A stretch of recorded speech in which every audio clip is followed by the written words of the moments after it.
السلام علیکم ورحمۃ اللہ وبرکاتہ۔ آج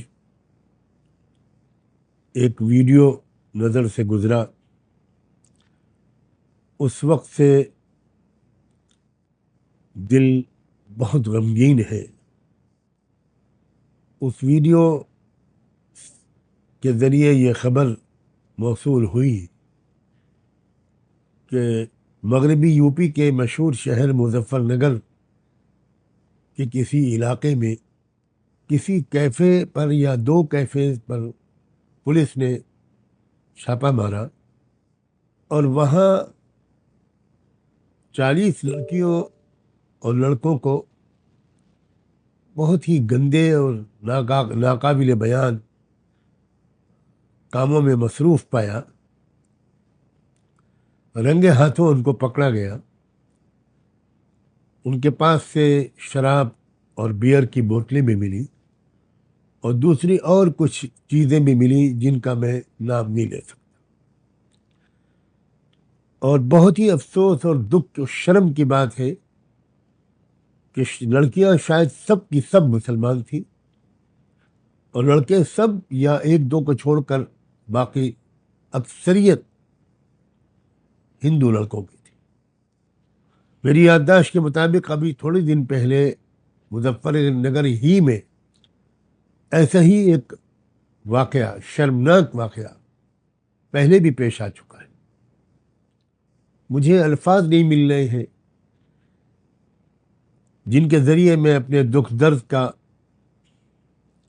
اظہار کر سکوں اور مسلم والدین کو سے کچھ عرض کر سکوں۔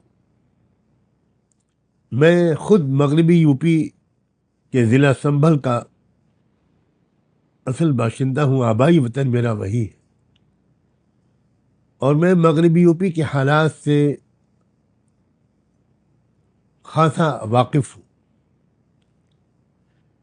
ویسے تو یہ بے حیائی اور بے شرمی کی وبا، آندھی اور سونامی پورے ملک میں چل رہی ہے، پوری دنیا میں شاید چل رہی ہے، لیکن میری معلومات کے مطابق مغربی یو پی کے وہ اضلاع جہاں مسلمان بہت خوشحال ہیں اور اکثریت میں ہیں یا بڑی تعداد میں، وہاں کی صورتحال بہت بری ہے، بہت بری ہے، بہت بری ہے۔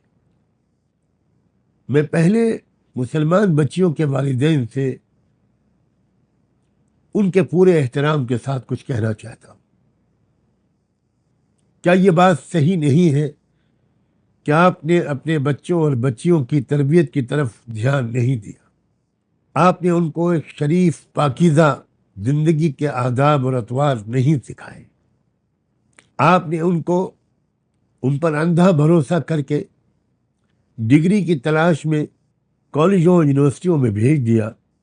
بالکل خبر نہیں لی آپ نے کہ کالج میں وہ تعلیم حاصل کر رہی ہیں یا اخلاق بیچ رہی ہیں، کردار کا سودا کر رہی، اسلام کو بدنام کر رہی ہے۔ ماؤں سے بھی عرض کرتا ہوں اور باپوں سے بھی، کیا یہ بات صحیح نہیں ہے کہ اصل قصور آپ کا ہے؟ تربیت میں کمی، نگرانی میں کمی، باخبر رہنے میں کمی، اندھا بھروسہ۔ آپ کیا واقف نہیں ہے کہ باہر کا ماحول اور کالجوں کا ماحول بہت خراب ہے؟ میں آپ سے درخواست کرتا ہوں کہ خدا کے لیے اب ہوش میں آئیے اور اپنے بچوں اور بچیوں کو ایک پاکیزہ زندگی کے آداب سکھائیے، ان کی تربیت کیجیے، ان کے ذوق و مزاج کو ایسا بنائیے کہ وہ گھن کریں ان گندی حرکتوں سے۔ پھر آج کل لڑکیوں کی شادی میں بہت تاخیر ہو رہی ہے۔ زیادہ سے زیادہ آپ لڑکیوں کو پڑھاتے ہیں، پھر ان کے میچ کرنے والے لڑکے نہیں ملتے، مسلم معاشرے میں دیر پہ دیر ہوتی چلی جاتی ہے۔ اور اب یہ پرانا زمانہ نہیں ہے جب لڑکیاں بھولی بھالی رہتی تھی۔ اب 9-10 سال کی بچی بھی وہ سب کچھ جانتی اور چاہتی ہے جو شاید پہلے 15-16 سال کی لڑکی بھی نہیں جانتی اور چاہتی تھی۔ اس سے زیادہ مجھے نہ کہنا پڑے تو اچھا ہے۔ اللہ کے واسطے شادیوں میں جلدی کیجیے. کتنی معیوب بات ہے. جو لڑکیاں گرفتار کی گئی ہیں آج ان کے ماں باپ کی کیا حالت ہوگی, آج ان کے رشتہ داروں کی کیا حالت ہوگی. کیا کہیں منہ دکھانے کے لائق آپ رہ گئے ہوں گے؟ اب میں ان بچیوں سے خود براہ راست کچھ کہنا چاہتا ہوں. میری بچیوں، تم میں سے کسی کا نام عائشہ ہوگا، فاطمہ ہوگا، خدیجہ ہوگا، کسی کا نام زینب ہوگا، کلثوم ہوگا، رقیہ ہوگا. تم جانتی ہو یہ کیسی عظیم عورتوں کے نام تھے؟ تم جانتی ہو تو تم کس رسول پاک کی امتی ہو؟ میری بچیوں، تم مسلمان ہو، اسلامی تہذیب پر عمل کرو. جو غلطیاں ہو گئی میں صرف تم سے یہ کہتا ہوں اور بڑی محبت کے ساتھ کہتا ہوں، اب گڑگڑا کر رو رو کر اللہ سے معافی مانگو، توبہ کرو، اپنی زندگی کو بدلو. نماز پابندی سے جی لگا کر پڑھو، قرآن سے اپنے تعلق کو بڑھاؤ. کیا تم کو احساس نہیں ہوتا کہ تمہاری عمر کی لڑکیاں مسجد اقصی کی حفاظت میں جانیں دے رہی ہیں، شہید ہو رہی ہیں، سینے پر گولیاں کھا رہی ہیں؟ ان کی تمنائیں، ان کا کیریکٹر، ان کا کردار، ان کے جذبات کیا ہے؟ اور میں اس سے زیادہ کہہ کر تمہارا دل دکھانا نہیں چاہتا کہ تم خود اپنے گریبان میں جھانک کر دیکھو کہ ان کا کردار کیا ہے اور تمہارا کردار کیا ہے. ان کی مشغولیتیں اور دلچسپیاں کیا ہیں اور تمہاری مشغولیتیں اور دلچسپیاں کیا ہیں. کیا تم اس بات کو نہیں سمجھتی کہ جن لڑکوں کو تم اپنا دوست سمجھ رہی ہو وہ تمہارے بدترین دشمن ہیں؟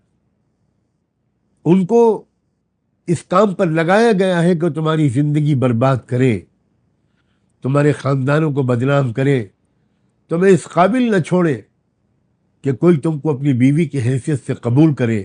تم نہ ادھر کی رہو نہ ادھر کی رہو.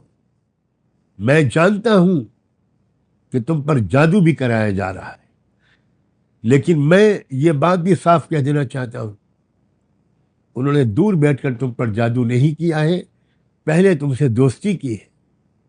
تم ان کی دوست بنی ہو، ان کے ساتھ پارکوں اور ہوٹلوں میں گئی ہو، تبھی ان کو موقع ملا کہ وہ کچھ مٹھائی کھلا کر یا کسی اور طریقے سے جادو کریں تم پر، اگر انہوں نے جادو کیا ہو. اور میں ان ہندو لڑکوں سے بھی کچھ کہنا چاہتا ہوں، حالانکہ مجھے شک ہے کہ میری یہ بات ان تک پہنچ پائے گی.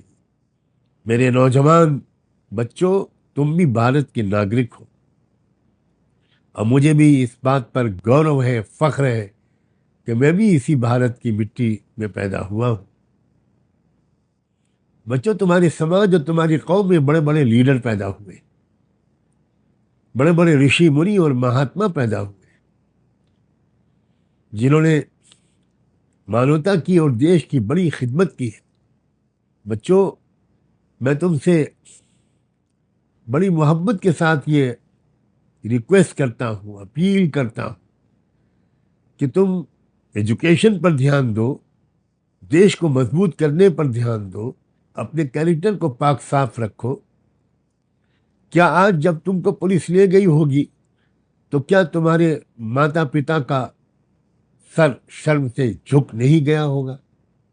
مجھے سوچ کر میری آنکھوں میں آنسو آتے ہیں کہ آج تمہارے پیرنٹس کو کتنی شرمندگی ہو رہی ہوگی، وہ کتنے بدنام ہو رہے ہوں گے اپنی دوستوں میں، اپنی پریوار میں. ایک نئی زندگی شروع کرو. میری شبھ کامنائیں تم سب کے ساتھ ہیں. اپنی زندگی کو بدلو اور ایک اچھے شریف انسان بنو، بچے بھی اور بچیاں بھی. میں 70 سال کا ایک بوڑھا بھارتی ناگرک ہوں. میرا نام سجاد نعمانی ہے اور میں اپنے درد کے اظہار سے اپنے آپ کو روک نہیں سکا. مجھے امید ہے کہ میرا یہ پیغام مظفر نگر کے علماء، مظفر نگر کے انٹلیکچوئلس، بدھی جیوی لوگ وہ گھر گھر پہنچائیں. اپنے گھر میں 10 20 50 لوگوں کو بلا کر میرا یہ سندیش ان کو سنائیں گے اور دکھائیں گے کوئی گھر نہ بچے جہاں میرا یہ پیغام پہنچ نہ جائے. آپ سب کا بہت بہت شکریہ. خدا حافظ.